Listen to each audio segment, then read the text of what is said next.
Welcome back to another edition of the Kickoff. Jason Reid, Mike Jones here. We're breaking down the Redskins' fifth game of the season, Monday night against the Seattle Seahawks. Redskins got embarrassed on national TV last Thursday, and now they're on the stage once again. Jay, talk about this offense. What do they have to do to get back on track? Pray. No, I mean, all kidding aside, you look at what the Seahawks do defensively. They get after the quarterback, they have a good rush. But the best thing they do is their secondary is just lights out. A lot of smart players back there with what they call guys who are just straight ballers, who know how to play, who know how to bait quarterbacks into making throws. The coverage that the type of coverage that they play, they can really just mess with a quarterback's head because they can disguise things. Outstanding defensive team, and I think for Kirk Cousins coming off a 4-interception, 5-turnover game, he's going to have to go to the check down. You know, he's going to want to see, he's going to think he sees things downfield, big plays, but when you see those safeties kind of just roaming back there, go to that check down, you know, live to fight another day. So I think really the biggest thing they have to do is be patient and realize that, hey, we may want to go downfield, but no, let's go for the safe play, then maybe, you know, try to take another shot. Running game is something that they've kind of not really committed to. We'll see early in games, second half they haven't. How important is it to get Alfred Morris going? Well, it's definitely important. I mean, you know, they did not change the running game portion of the offense. They're a straight West Coast offense passing game, but they're still a stretch zone team, which is what they've been since, you know, Mike Shanahan was here.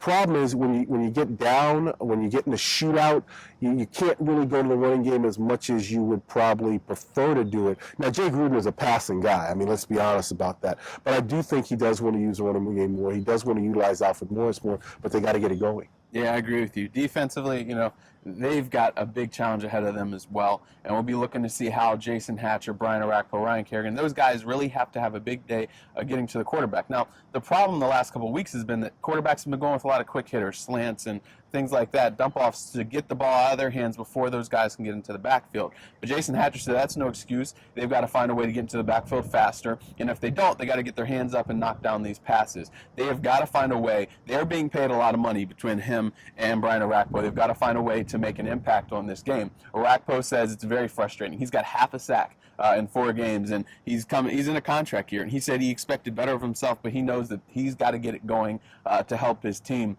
And, you know, defending the tight end. They don't have Zach Miller this week, but they still could look to exploit those guys because they've shown on tape that Perry Riley has been struggling against tight ends. So has Brandon Merriweather. I look for them to try to go after those guys, and those players really need to step up and be disciplined. They've got a lot of questions in their secondary, especially, you know, now D'Angelo Hall's out. We saw some struggles out of Rashad Breeland, but it's going to be a learning process for him. Even David Amerson struggled last year, and they were hoping he was going to really elevate his game. This team, you know, they've got Russell Wilson to account for, and Percy Harvin, the way they use him, moving them all around, the jet sweeps, using them on the pass routes, and then also Marshawn Lynch, who Jim Haslett says is probably one of the top running backs in the league. He's a physical, violent runner, and he likes wearing teams down. The Redskins know, though, they've got to stay on their keys. They've got to remain disciplined because otherwise it could be a very long day and could be another blowout for the Redskins on Monday night. We'll see what happens. That's this week's Kickoff. We'll see you next week.